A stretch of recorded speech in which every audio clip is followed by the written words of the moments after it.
Looking across the NFL, there's some fun comparisons you can draw. What I feel every day being here so far is how badly this city wants and needs to win, and wants and needs their football team to win. And, I'm now the quarterback here, and I'm excited to provide that. I'm trying to win a Super Bowl. I know every player says that when they come up to their first press conference, but that's my goal. I want to go get a ring, get the silver and black back to where it should be.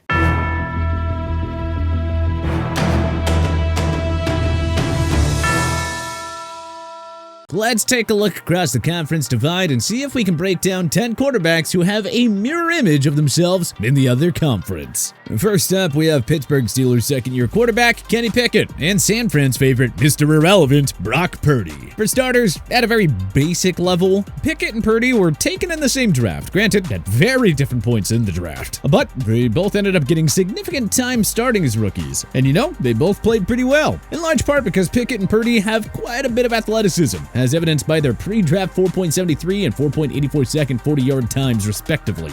Neither is going to light the league on fire in terms of being a 1,000-yard rusher a la Justin Fields, but they matured as passers nicely for rookies and were able to lead their team to winning seasons. Purdy, of course, had a lot of talent around him and stepped up for a Super Bowl-ready team when injuries forced him to do so. On the other hand, Kenny was able to rally along with the rest of the Steelers after a middling 2-6 start to salvage Pittsburgh's consecutive non-losing streak, finishing 9-8-1. These two young QBs look like winners, plain and simple. And they really wouldn't be shocked to see them do so in the league for a long time. And both will do so by leveraging an extremely similar skill set. While this one takes a little bit of projecting, Bryce Young and CJ Stroud, the top two quarterbacks taken in this year's draft and the top two picks overall, have some extreme similarities heading into year one. Young played his college ball at the University of Alabama, while Stroud played at Ohio State. But they both came from some powerhouse programs and put up some insane numbers.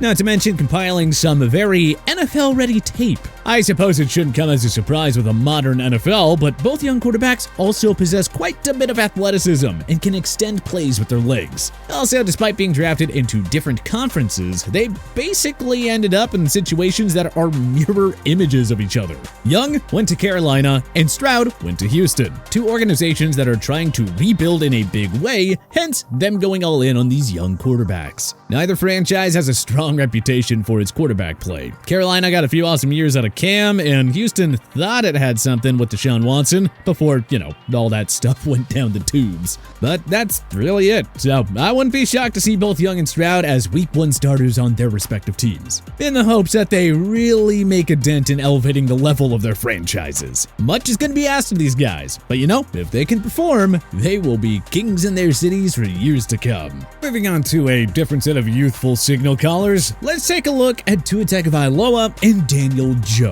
Tua and Danny Dimes found themselves with the weight of the Dolphins and Giants' futures fixed firmly on their shoulders. After a tumultuous start to their careers, they've progressed just far enough to give their teams and fan bases hope that they are the guy. Now, neither quarterback is perfect. Tua has had some serious injury concerns throughout his entire career. And we saw last year that when the stakes were raised a bit and more was asked of him pressure-wise, he seemed to tighten up considerably. And Jones, well, we still aren't sure what his ceiling is passing-wise, and that it can become more of a focus rather than the complementary skill that it has been to his running ability throughout his first 4 seasons in the league. That, however, is far from a foregone conclusion. 2023 is going to be a pivotal year for these two mirror quarterbacks. Tua was taken 5th overall. The year after that, Jones was taken 6th overall. And the marquee organizations that selected them are going to need to start seeing some consistent results. Fortunately, they have both shown signs that they can do it, and their teams have really taken to their personalities, so they have the support in the locker room. It's just a matter of taking that next step and turning the flashes into a consistent level that can elevate their teams to serious Super Bowl contention. Moving up the quarterback hierarchy, there are also some striking similarities between two well-known quarterbacks out west, Denver Broncos' recent acquisition Russell Wilson and the former first overall pick of the Arizona Cardinals, Kyler Murray. Starting off at a very basic level, Wilson and Murray are two of the shortest quarterbacks quarterbacks to ever play the game, particularly at the level that they do. And no shocker here, but the two mini QBs both seem to have developed a bit of a Napoleon complex over the years, and have shown a tendency to butt heads with teammates and a proclivity for extreme egos. I mean, one guy's all over social media calling himself Mr. Unlimited, while the other blows off his playbook to play video games and unfollow his team and teammates on Instagram and Twitter. Not exactly the kind of foundational behavior you'd want from the guy who's supposed to be the on-field leader of the organization. Now, it isn't all doom and gloom for Wilson and Murray, though. They both have proven to be exceptional QBs. It just seems that the team needs to be winning, and there needs to be a strong voice in the locker room, whether that be another player or from the coaching staff, just to keep them at equilibrium and sailing in the right direction. In some ways, they're kind of the opposite case from another AFC/NFC pair, Gardner Minshew and Jacoby Brissett. Minshew and Brissett seem to be two of the most beloved quarterbacks in the league. The teammates love them, the fans love them, but because neither quarterback is really a bona fide star, they've bounced around a few teams each, recently landing in Indy and Washington, D.C. respectively. And everywhere they go, they seem to make a positive impact on the locker room. The only problem? Neither guy can really seem to hack it as a full-time starter. They're great in a pinch and can win you a game, just not on a regular basis, especially when the opposing defense has a full week to game plan for them and exploit their weaknesses. The similarities are fairly apparent when you watch the way that they play as well. Both possess enough athleticism to get themselves out of and sometimes into trouble, and both seem to be plagued by stretches of recklessness. But when things are going well and their teams are rallying behind them to deliver an upset victory, man, they can be fun to watch. Speaking of fun to watch, the similarities between Eagles starting quarterback Jalen Hurts and Josh Allen, the Bills franchise quarterback, have also become much more apparent as of late. Hurts and Allen are freak athletes that can rush the ball in designed run situations and impromptu scrambles. Neither is hurting for arm strength either, and their fan bases are all about them. Which, let's face it, you would be too if you were starting for your favorite team.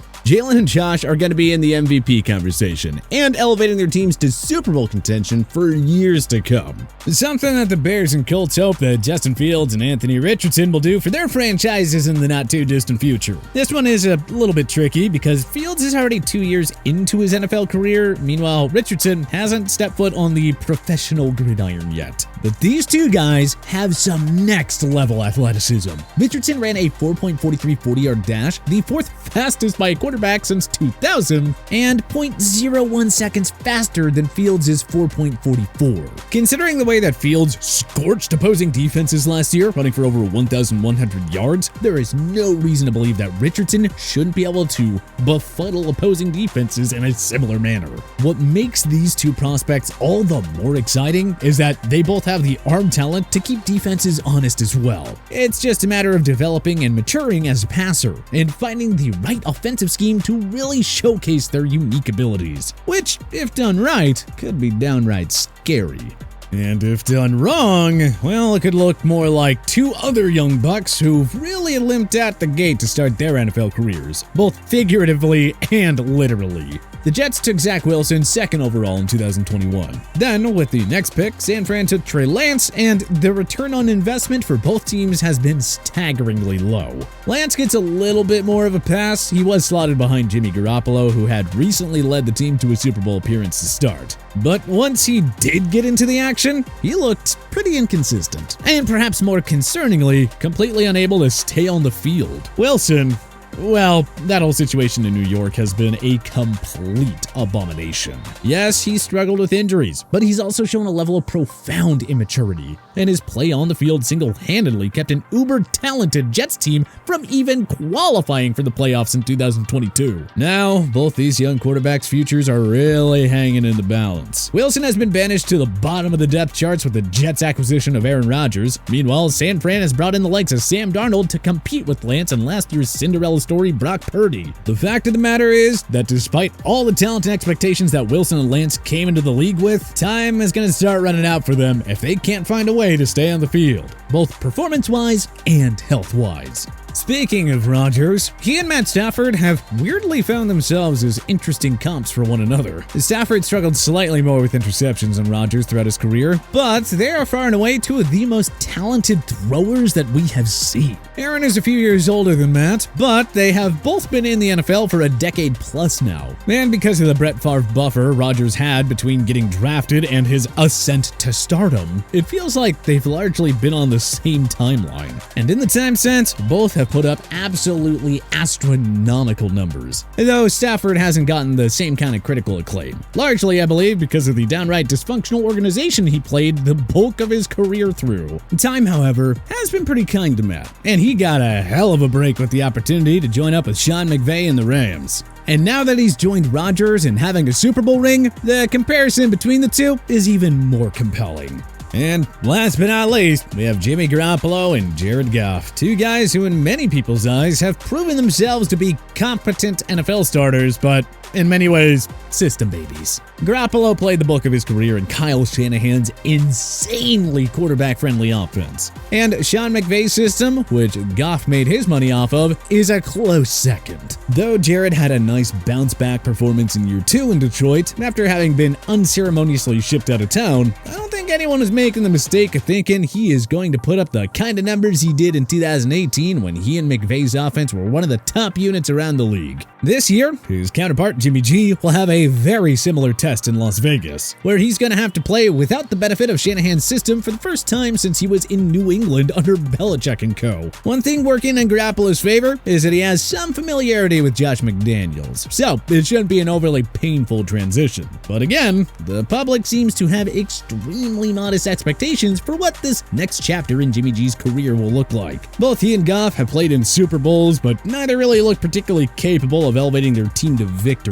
Hence, people's reluctance to believe that they'll thrive amid the increased adversity that comes with their new teams. But which NFL quarterbacks do you think are the closest mirror image of one another? Was there anyone that we missed? Let us know in the comment section below. If you like this video and learned a thing or two, clicking the like button helps out a ton. And hey, we appreciate it. If this is your first time coming around to TPS though, subscribing is a great idea because we put out videos like this every single day. But as always, thanks for watching and we'll see you guys next time.